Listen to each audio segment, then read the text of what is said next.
Olá, sejam todos muito bem-vindos à palestra Análise do Comportamento Aplicado, ABA e as contribuições para a intervenção com o autismo e outras deficiências. Eu sou a Monize, sou psicóloga há 7 anos e aplicadora ABA há 2 anos. Sou especialista em psicopedagogia clínica e institucional, sou pós-graduanda em análise do comportamento aplicado, ABA, estou ingressando na pós-graduação de neuropsicologia,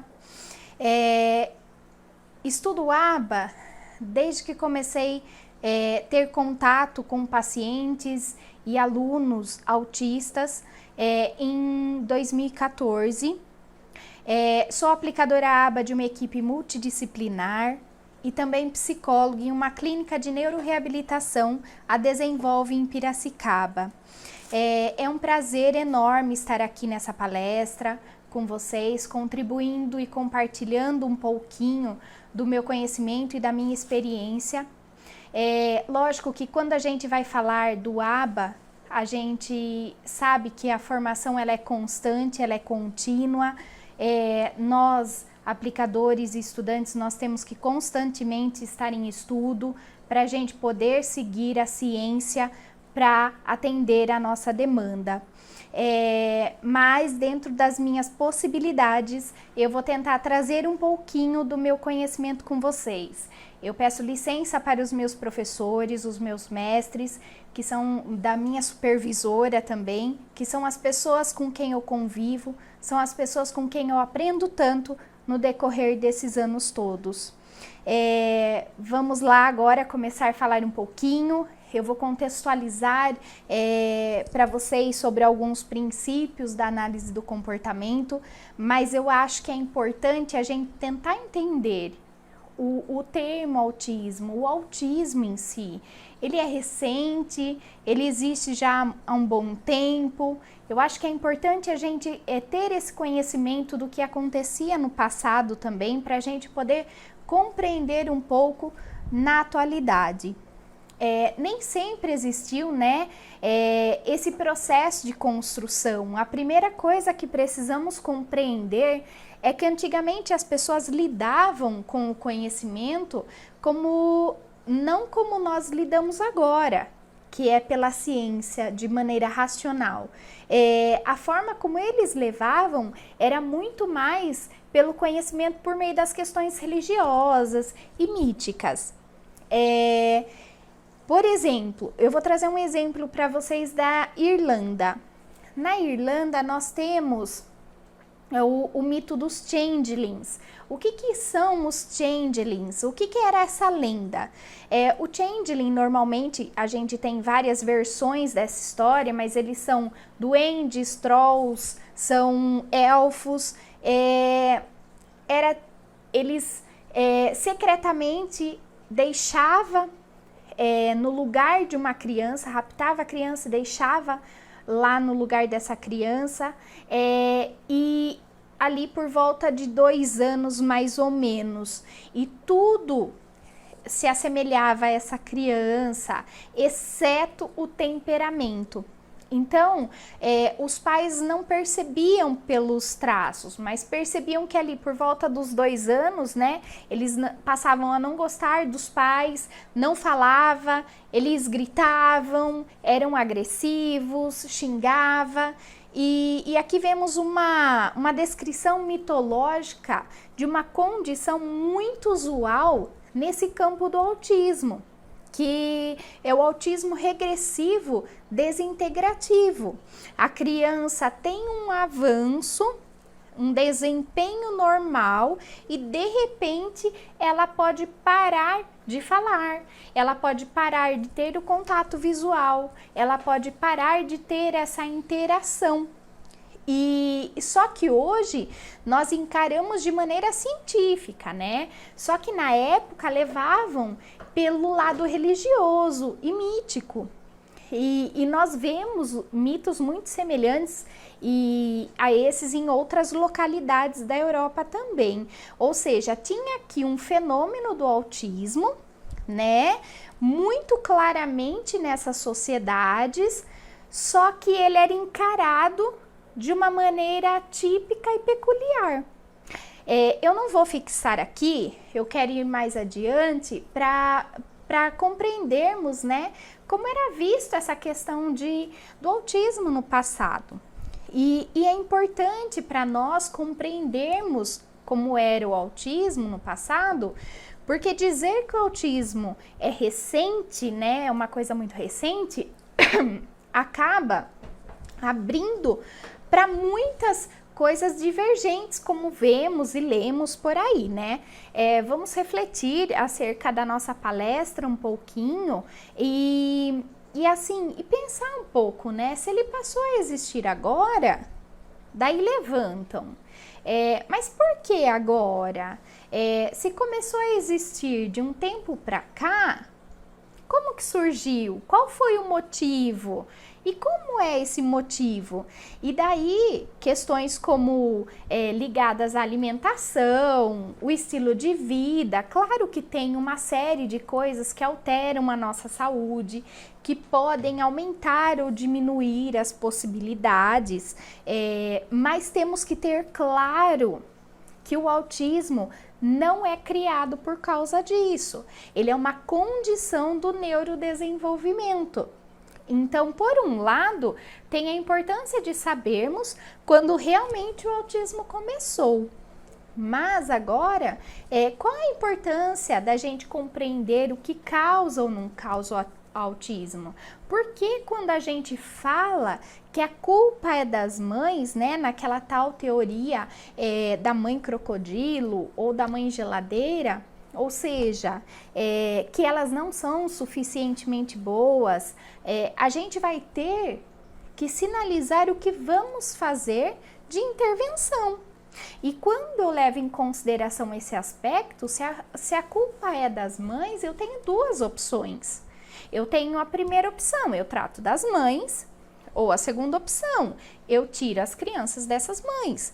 E foi exatamente isso que foi feito quando vigorou essa ideia, né? E lógico, vale ressaltar que apesar de não concordarmos e sabermos que não é bem assim, hoje a ciência já ter caminhado, né?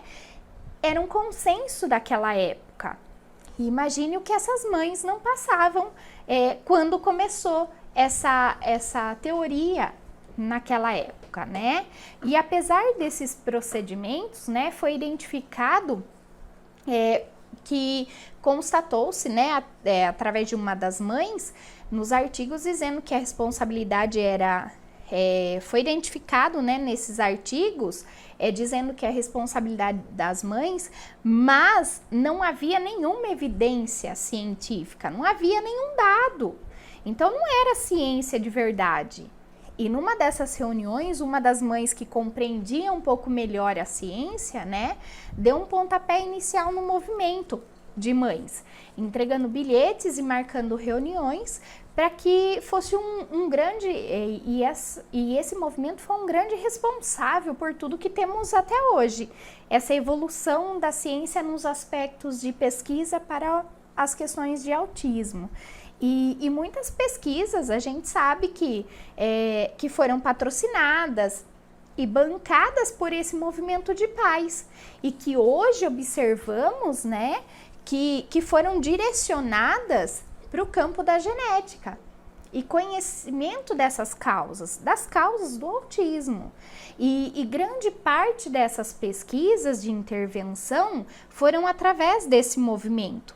Então, a partir desse momento, começou a ter uma visão mais clara e mais científica. E na década de 60, foi quando foi esclarecido, né? Esclareceram e manifestaram completamente, e afastaram completamente essa ideia de que a mãe pode ser causadora do autismo. Hoje, nós sabemos que isso descarta-se completamente. Não há possibilidade da mãe ser responsável pelo fator ela causar o autismo no próprio filho, tá? E pensando um pouquinho, antes da gente entrar em si na análise do comportamento aplicada, nessas causas do autismo, né, é muito importante essa questão do avaliar quais são as causas do autismo. E do ponto de vista científico, e daí eu levanto, mas o que é a ciência? Né? Vocês podem me perguntar, mas o que é a ciência, afinal? O que a ciência faz? E daí eu trago para vocês, a ciência é a gente fazer uma afirmação, e essa afirmação ela pode ser confrontada com dados da realidade, é o que chamamos de falseamento. E quando eu levanto uma hipótese, que nada mais é do que essa afirmação, então é criada uma metodologia para falsear essa hipótese.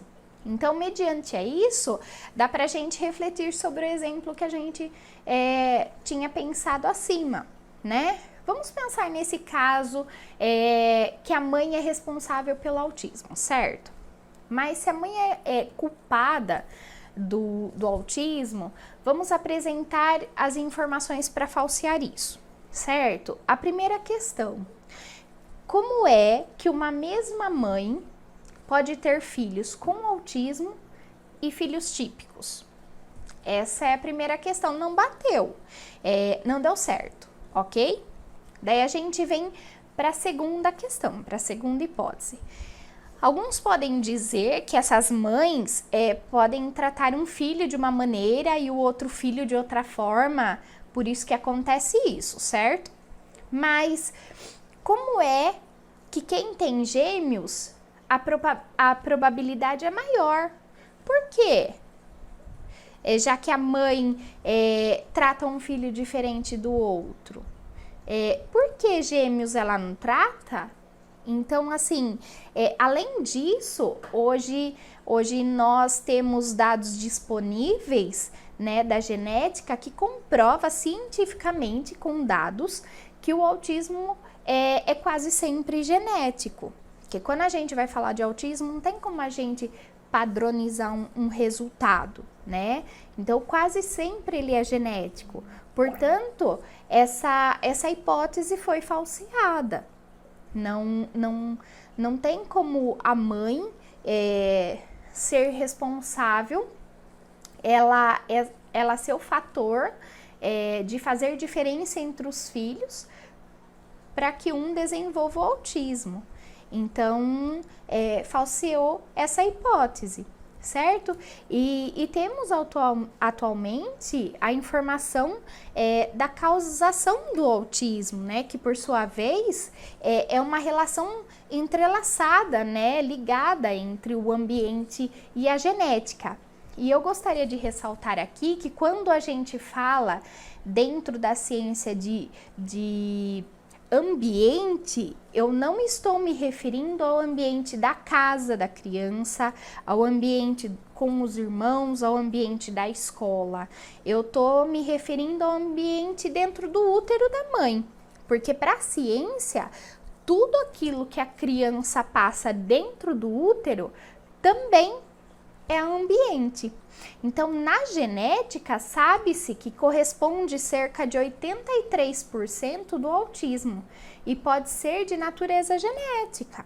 Ou seja, da mãe, que a mãe pode ter uma quantidade de variantes genéticas que passa para o filho, e então o filho tem o desenvolvimento do autismo, assim como, ou pode ser o pai, que tem uma quantidade de variantes genéticas que passa para o filho e então o filho tem o desenvolvimento do autismo, ou pode ser a somatória dos pais, ou então uma mutação que chamamos de novo, mutação de novo. E não porque aconteceu uma ou pela segunda ou novamente, não, mas porque ele não está presente no pai, nem na mãe, mas essa mutação se manifesta e passa a ser apresentada na criança, pela criança. Então, podem ocorrer vários motivos, mesmo porque sabemos que as espécies estão constantemente em mutações, elas passam por mutações, né? Porém, temos um fator importante e especial aqui, que que é um fator de aumento de risco. Ressaltando, um fator de aumento de risco, tá? Não é um fator responsável único. Então, assim, quando chega por volta a partir dos 35, 40 anos, tanto o pai quanto a mãe passam a apresentar maior probabilidade de terem filhos com autismo. E esses filhos, de modo geral, podem ter uma mutação chamada de novo. E não só, mas especialmente esse tipo de mutação, porque pode ocorrer a perda da qualidade do material genético. Então, a mulher, quando ela chegar na puberdade, a mulher começa a produzir óvulos, que vão, no decorrer do tempo, dos anos, perdendo a qualidade. E aí, a partir desse período, começa a aumentar o risco do autismo. Assim, os homens, apesar de eles não produzirem na puberdade, tem uma perda, né, significativa na qualidade desse material no decorrer do tempo. Então, também aumenta essa probabilidade. Lembrando, né, torno a dizer que não é um padrão que todas as crianças de pais nessa faixa etária terão filhos com autismo, tá? Porque são variantes que podem ou não alterar isso, ok? Nós também precisamos tomar cuidado com muitas pesquisas de jornal, de revista, do próprio Google. Por quê? Meu professor sempre fala isso, né? O jornalista não é cientista. Então, ele pega um artigo e publica como compreendeu ali. Então, ele leva, muitas das vezes, uma interpretação equivocada. Existe uma diferença muito grande entre causação e associação. São coisas completamente diferentes e nós temos que tomar cuidado com isso. Por exemplo, o ácido valproico, né? Ele, por exemplo, é causa. Agora, existem outras pesquisas que diz estar associadas e que o jornalista coloca ali na matéria como causa.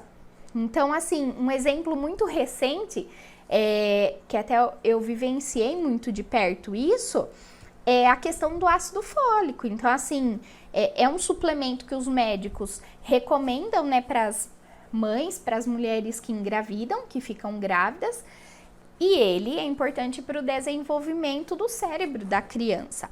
E começaram a dizer que ele era causa do autismo. Não tem nenhum dado sobre isso. Existe uma pesquisa dizendo que tem uma associação entre mães que tinham maior incidência do ácido fólico no útero, havia maior quantidade de crianças com autismo. Mas, torno a ressaltar a palavra, é uma associação, não uma causa em si, tá? Mas isso não quer dizer que o ácido fólico causou, ok? Por isso a associação. O próprio corpo produz o ácido fólico e então, de repente, aconteceu alguma coisa ali no corpo que estava produzindo, né, tanto a maior quantidade de ácido fólico quanto esses fatores do autismo. E nós precisamos tomar cuidado com esses fatores, essas pesquisas, porque o que aconteceu a partir disso? Várias mulheres não tomavam ácido fólico, só que isso pode acarretar outras tantas complicações, outras tantas questões, entendeu? E estão levantando ainda se essas associações estão ligadas a uma causação. Então, o que temos hoje com bons dados e que a gente pode levar em consideração são pesquisas de risco. E uma delas é isso que nós trouxemos no início, que é a idade dos pais, um parto extremamente prematuro, por exemplo, é uma sinalização de risco, um parto com peso extremamente baixo, é uma sinalização de risco. Lembrando, não estou afirmando que são causas, mas sim um conjunto de associações de risco, ok? Para resumir, a causação, em sua maioria, né, é genética. Então, que pode ser do pai, da mãe, da somatória ou da mutação nova, né, do de novo. E um percentual, uma contribuição ambiental. Não existe nenhuma hipótese científica de que a mãe é responsável pelo autismo, de que a mãe, como a teoria diz, de teoria do crocodilo, a teoria da mãe geladeira. Então, isso nós podemos descartar, certo? Muitas vezes, nós falamos, quando nós falamos em aba, associa-se aba ao autismo.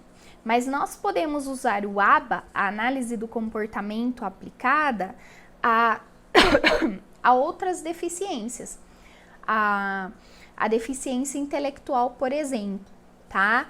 Quando nós falamos de aba, né, ligam diretamente, mas às vezes por causa da questão do transtorno de linguagem, do desenvolvimento, né? E muito pouco, ou quase nada sobre a deficiência intelectual, né? Mas a deficiência intelectual também é um transtorno do neurodesenvolvimento. Então, está numa categoria similar ao transtorno de espectro do autismo. Então, nós também conseguimos utilizar essa ciência.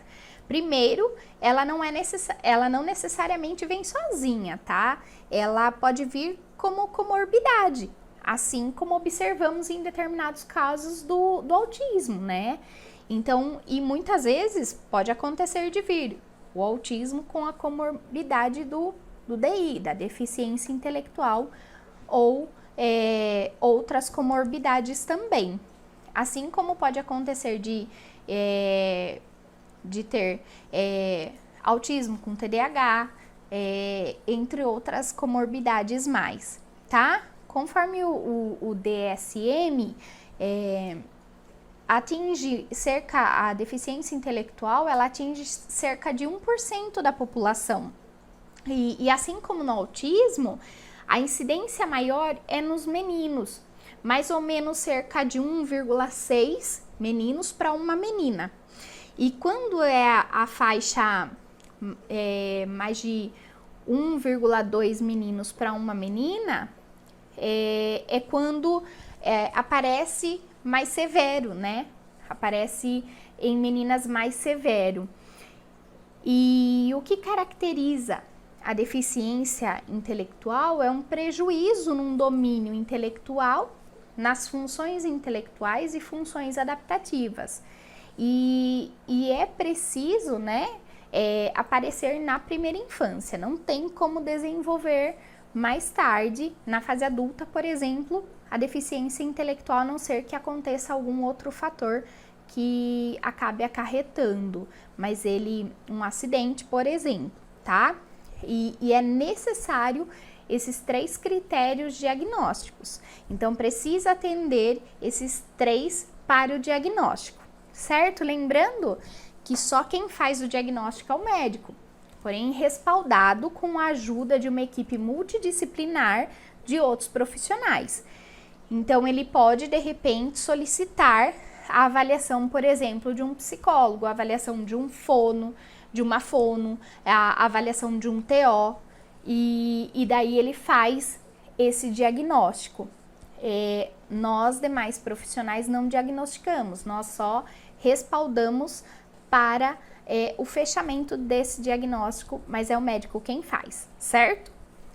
Tanto também na deficiência intelectual quanto no autismo, se pensarmos em evidências, nós observamos que possuem evidências semelhantes, que são práticas baseadas em aba. Por exemplo, reforçamento diferencial, reforçamento positivo, o encadeamento de respostas, são práticas que são baseadas em ABA, que possuem maior eficácia, que têm as evidências com maiores forças, certo?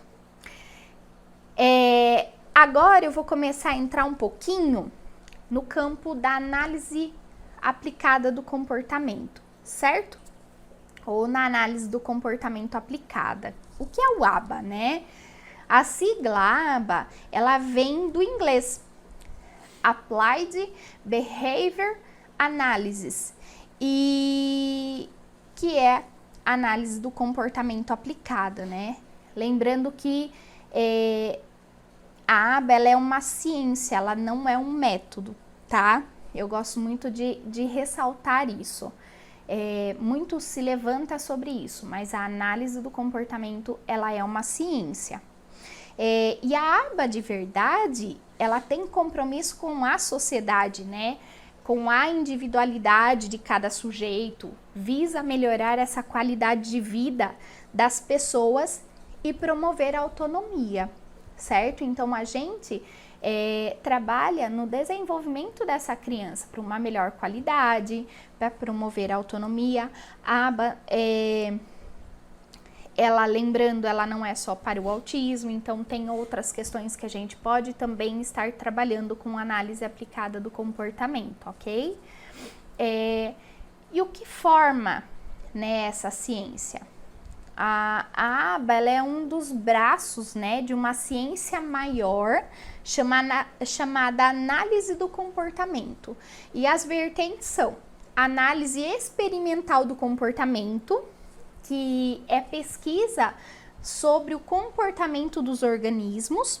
Daí nós temos o behaviorismo radical, que é a base filosófica por trás dessa ciência, né, do comportamento, que é quando nós temos o Skinner como teórico aqui, e a análise do comportamento, a análise aplicada do comportamento, que aplica os princípios dessa ciência ao comportamento humano em sociedade, certo? E a ABA é um desses pilares de uma ciência do comportamento humano, né? E o processo de aprendizagem na análise do comportamento e como funciona o processo de aprendizagem na análise do comportamento. A análise do comportamento, ela trabalha com dois principais conceitos, tá? É o comportamento operante e da aprendizagem pelas consequências, tá? Então, como é que é isso? Porque muito se fala, né? E por isso a importância da gente estar constantemente estudando, porque nós precisamos dominar essas questões e nós precisamos ter em si que é uma ciência e nós precisamos fazer o mais fidedigno possível a essa ciência, para que a gente tenha um resultado positivo e não o contrário, certo? E então, como que é isso, né? Esse comportamento operante e as aprendizagens pela consequência. Nenhum comportamento acontece no vácuo, tá? Ele acontece dentro de um contexto. Primeira questão. Nenhum comportamento acontece do nada, no nada. Ele tem um contexto que envolve isso. Então, em um determinado contexto, ou seja, um antecedente, um comportamento ocorre, que chamamos de resposta. E a partir dessa resposta, uma consequência é produzida, ou seja, é consequência. Essa consequência, ela produz modificações para o próprio sujeito e para o ambiente. Então, existem consequências, por exemplo, que podem aumentar as chances desse mesmo comportamento voltar a ocorrer, e existem também consequências que podem diminuir as chances desse mesmo comportamento voltar a ocorrer. Quem já estuda a análise do comportamento, já estuda a ABA há um tempo, ou já ouviu falar dessa ciência já deve ter ouvido da nossa famosa tríplice contingência, né? Ela segue a gente na nossa prática da avaliação até a intervenção. E então, qual é a unidade básica de análise dentro da aba? É a tríplice contingência, que é aquela famosa formulinha que tem antecedente, resposta e consequência, ou antecedente, comportamento, consequência, né?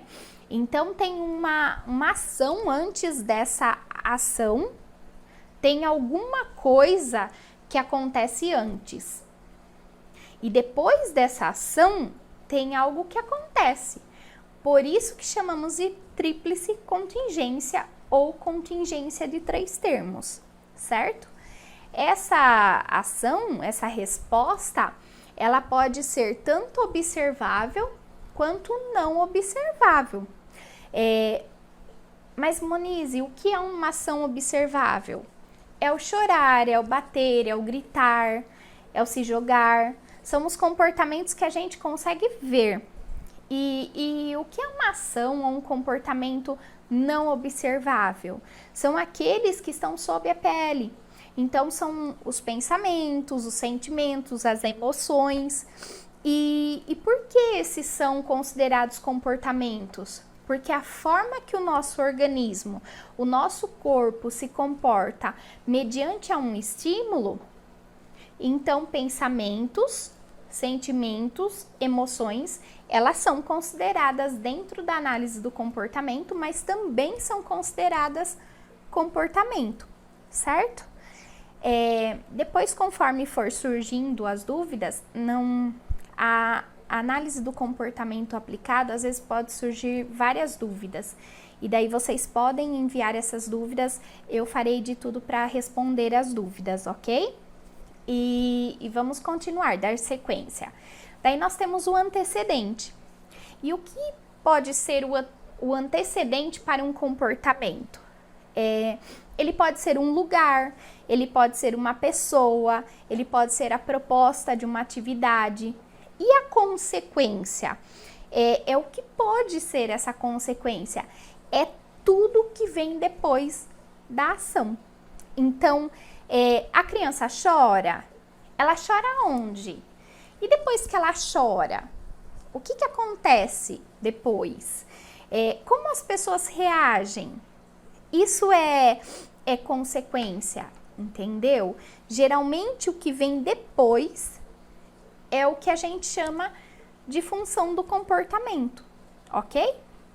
E como a gente já falou, existem algumas consequências que aumentam as chances de continuar se comportando de determinada forma ou aumentam as chances de vir a se comportar de uma determinada forma e aprendemos uma dada habilidade. E existem consequências que diminuem as chances de continuarmos nos comportando ou de aprendermos novas habilidades. E nós ajudamos os autistas ou outros pacientes que a gente utilize o ABA, a gente desenvolve as habilidades do desenvolvimento, as habilidades dessa criança que está em defasagem. Se o comportamento aumenta, né, existem também algumas consequências que diminuem as chances de continuarmos nos comportando ou de aprendermos novas habilidades. Então, se o comportamento aumenta de frequência, se a gente dá uma consequência como uma consequência que faça com que o comportamento aumente a frequência, chamamos de reforçamento.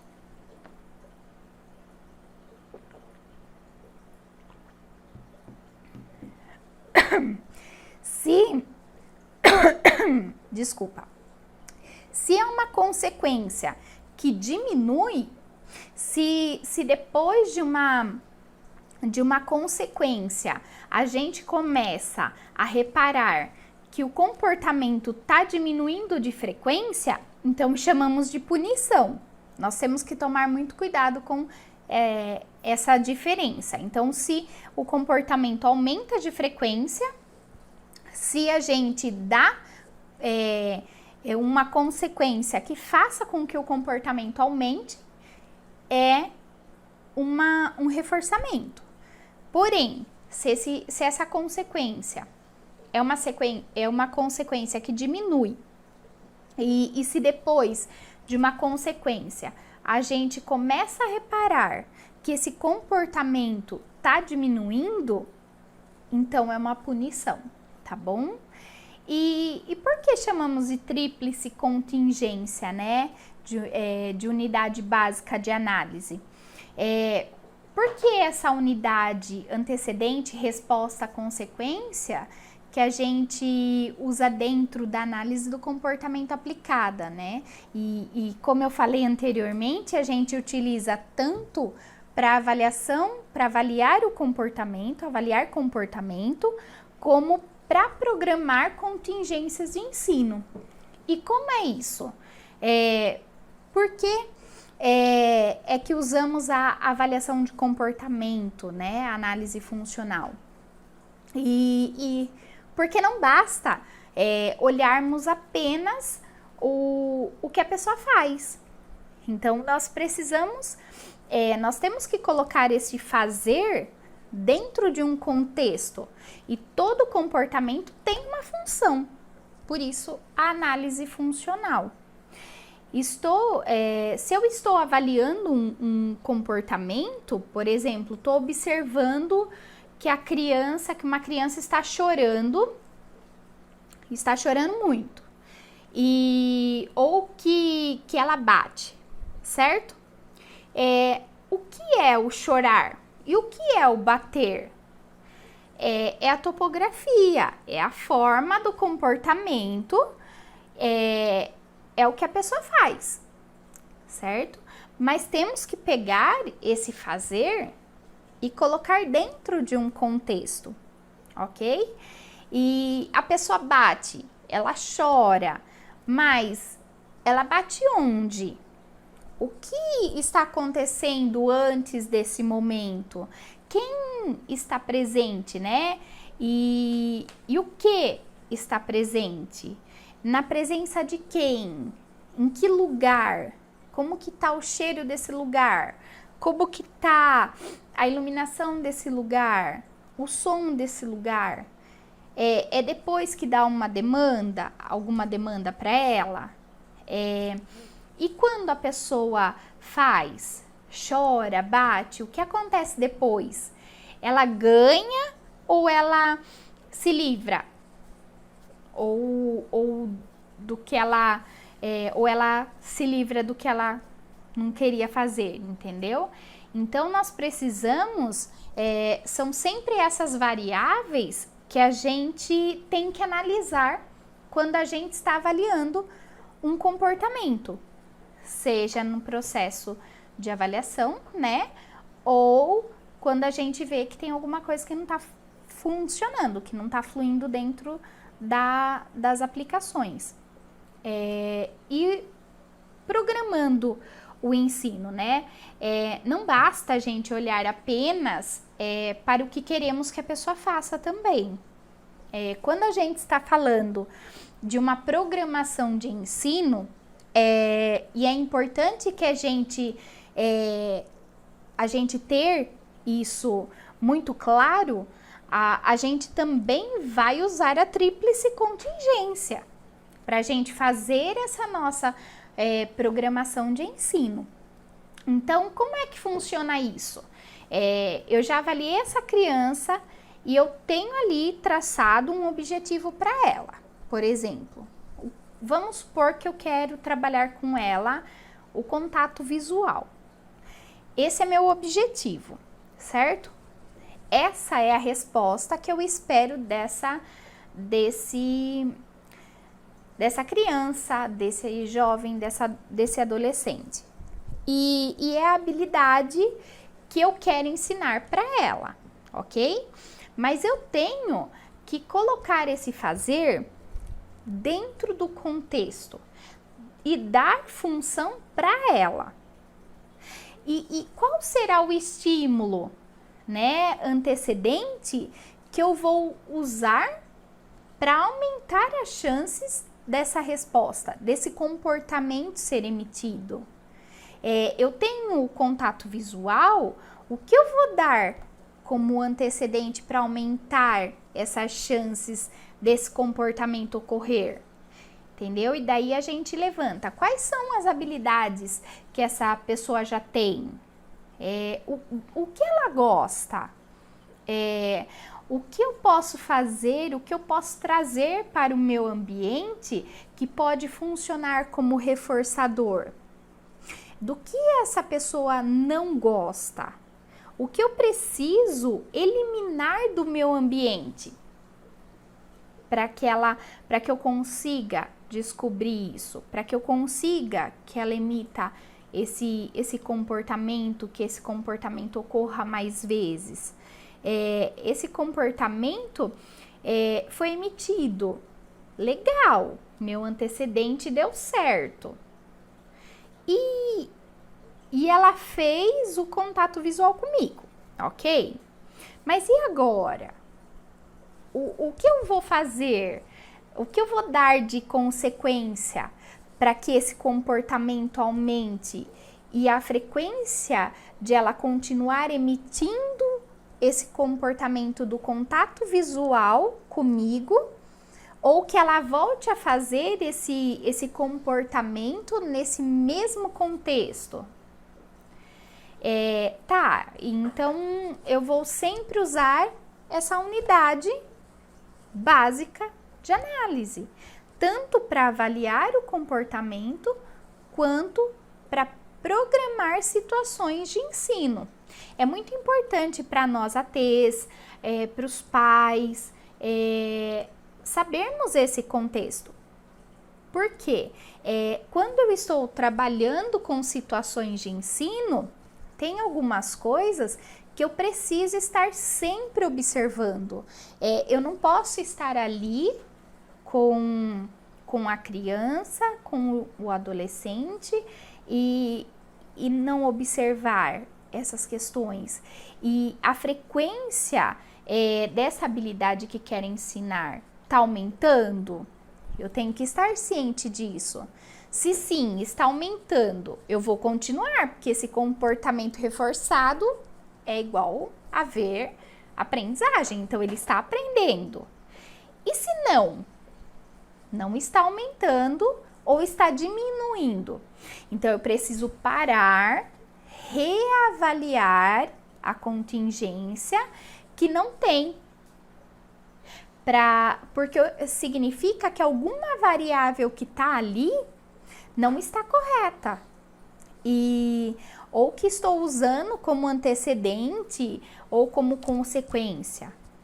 Preciso avaliar essas variantes, porque se está diminuindo ou não está aumentando de frequência, posso estar oferecendo uma consequência aversiva.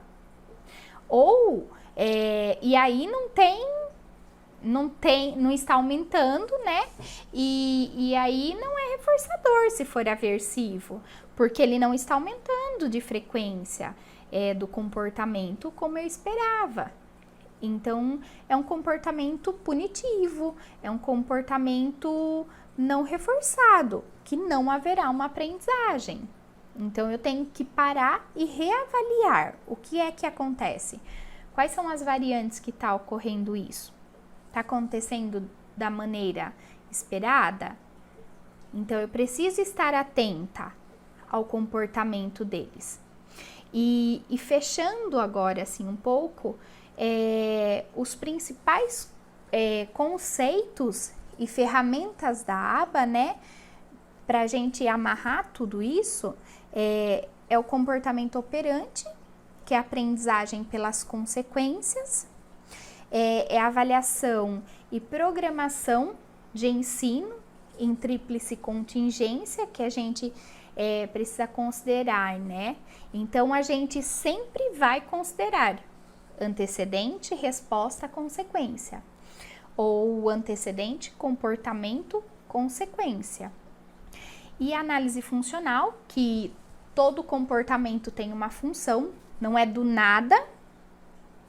Se ele está no repertório da pessoa, tem uma função ali, certo? Aprendizagem sem erro. Então, sempre que traçar um objetivo para o nosso aprendiz, a gente vai dar todas as dicas e todas as ajudas para que o nosso aprendiz sempre tenha sucesso em emitir aquela resposta e em alcançar também aquela habilidade, né? E um compromisso com a avaliação, individualizada e intervenções baseadas em evidências científicas para que o aprendiz alcance a autonomia dele. E existem duas formas, existem duas principais, né, estratégias de intervenção.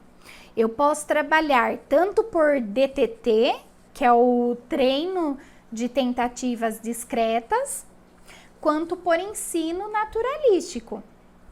Não tem uma melhor que a outra, não tem a que é melhor e a que não é melhor, ou a que é pior.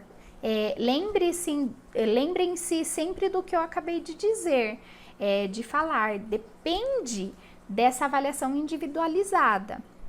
Cada criança, cada jovem é um. Eu não posso padronizar a minha avaliação. Cada um vai ter a sua avaliação, certo? Consequentemente, cada um tem o seu programa de intervenção.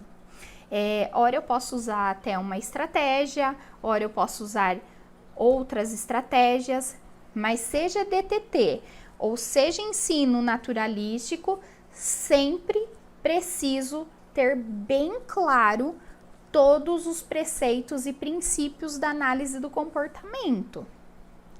O que muda muitas vezes são as estratégias de ensino, mas eu preciso ter bem claro todos os preceitos e princípios da aba, da análise do comportamento, certo? E lembrando que quem realiza essa avaliação, quem planeja, quem orienta, não somos nós ATs, nós aplicadores, são os supervisores. Nós tem o analista do comportamento, né, que já são formados e eles planejam, fazem a avaliação e orienta a equipe de ATs para a gente aplicar o ABA, tá? Nós não realizamos a avaliação, mas nós temos que estar observando constantemente, estudando constantemente, porque nós temos que passar tudo para o nosso supervisor, ok? E a aba não é simplesmente um pacote de estratégias, porque às vezes eu vejo as pessoas comentarem, ou eu vejo algumas matérias e tudo mais, e parece que a aba é um monte de estratégias. E ela não é um pacote, simplesmente um pacote de estratégias. Não se aplica a todos casos da mesma forma. Porque o que é reforçador para uma pessoa não é reforçador para outra pessoa. Então, por isso que a aba não é um método. A aba é uma ciência. Bom, isso era, assim, o que eu tinha para passar na palestra, né? Lógico, eu não passei com profundidade tudo sobre análise do comportamento, mas eu recomendo que vocês, pais, profissionais, se aprofundem em livros, se aprofundem em artigos, tem sites, tem pós-graduação acessível, nós temos que buscar conhecimento para que a gente possa trabalhar com as crianças, os jovens, para a gente poder ajudar e contribuir com todos, com os pais, com as mães, e eu tenho que parabenizar as famílias, porque eu vejo o esforço que elas fazem para os seus filhos. Não é fácil para um pai e uma mãe mudar toda a sua rotina, estar ali todos os dias, porque a gente sabe que o ABA são horas de intervenção. Então, principalmente nesse período de pandemia, tem complicado para todos nós. E eu tenho que parabenizar todos, porque eu imagino o quão difícil não deve ser para esses pais, para as crianças, para os profissionais. E me coloco à disposição, se tiverem dúvidas, podem enviar, e assim que possível eu vou respondendo. Espero ter contribuído um pouquinho com o meu conhecimento, com a minha experiência. É pouca perto das pessoas com quem eu me formo, é pouca perto de quem eu faço supervisão, mas eu estou caminhando. E eu falo sempre que a gente vai adquirindo, a gente nunca é detentor do saber, né? A gente tem que buscar sempre formação, a gente tem que buscar sempre conhecimento para que a gente possa dar o nosso melhor para quem a gente atende, para que a gente possa estar ali, né? E fazer o nosso melhor como profissional, como pessoa, e tentar usar da empatia e tentar pensar um pouco no lugar dessa família, no lugar dessa criança, porque eu falo sempre que antes de um diagnóstico vem uma criança, antes de um diagnóstico tem uma mãe, tem um pai, tem que enfrenta todo um preconceito de uma sociedade. Então, fica aqui meu abraço a todos, obrigada pela oportunidade, um grande beijo e até breve.